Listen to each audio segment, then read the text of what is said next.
यह समय की मांग थी कि प्रधानमंत्री नरेंद्र मोदी नागरिकता कानून और साथ ही प्रस्तावित नागरिकता रजिस्टर यानी एनआरसी को लेकर अपनी बात कहने के लिए आगे आते।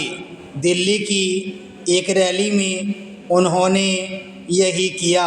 उन्होंने न केवल नागरिकता कानून को लेकर फैलाए जा रहे भ्रम का निवारण किया, बल्कि यह भी स्पष्ट किया कि जिस एनआरसी को लेकर देश भर में अफवाहों का बाजार गर्म कर लोगों को भड़काया जा रहा है, उसकी तो अभी प्रक्रिया ही तय की जानी शेष है। इसमें संदेह है जिन लोगों और खासकर विभिन्न विपक्षी दलों के नेताओं का मकसद ही लोगों को बरगलाकर अपना राजनीतिक उल्लू सीधा करना है, उनके रुख रवैये में कोई परिवर्तन आएगा,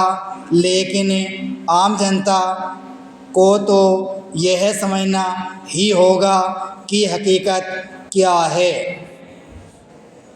इस क्रम में उसे यह भी जानना होगा कि आज जो कांग्रेस नागरिकता कानून के साथ साथ प्रस्तावित एनआरसी का मुखर होकर विरोध कर रही है, उसके शासनकाल में ही मतदाता पहचान पत्र, पैन, आधार कार्ड आदि जारी किए गए।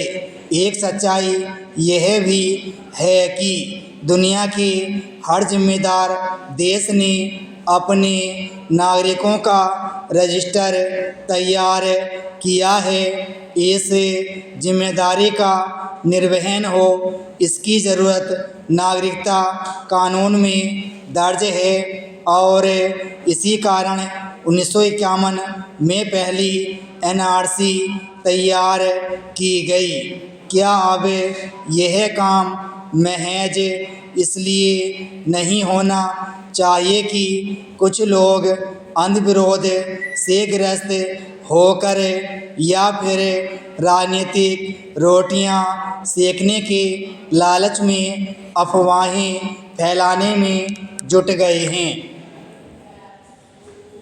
नागरिकता कानून और प्रस्तावित एनआरसी के विरोध में बिना ज़्यादा कुछ सोचे समझे सड़कों पर उतरने वालों को प्रधानमंत्री की इस बात पर गौर करना चाहिए कि क्या उनकी सरकार की रसोई गैस, आवास, बिजली संबंधी किसी योजना में जाति मजहब के आधार पर भेदभाव किया गया है। यदि अभी तक ऐसा कोई आरोप विरोधी दल भी नहीं लगा सके हैं, तो इसका यही मतलब है कि नागरिकता कानून के बहाने मोदी सरकार को मुस्लिम विरोधी साबित करने का एक सुनियोजित अभियान छेड़ा गया। क्या यह किसी से छिपा है? इस अभियान को किस तरह किस्म किस्म के दुष्प्रचार के जरिए आगे बढ़ाया जा रहा है?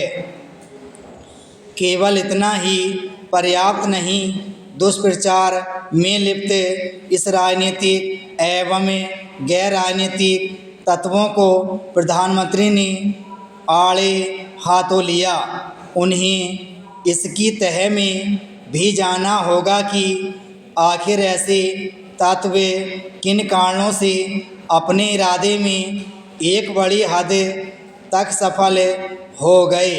यह अभियान इतना शातिर है कि जहां धरना प्रदर्शन अराजकता से बचा जा रहा है, वहां तो भीड़ को श्रेय दिया जा रहा है, लेकिन जहां आगजनी और तोड़फोड़ हो रही है वहां सारा दोष पुलिस के सिर पर मढ़ दिया जा रहा है। विराम स्टॉप।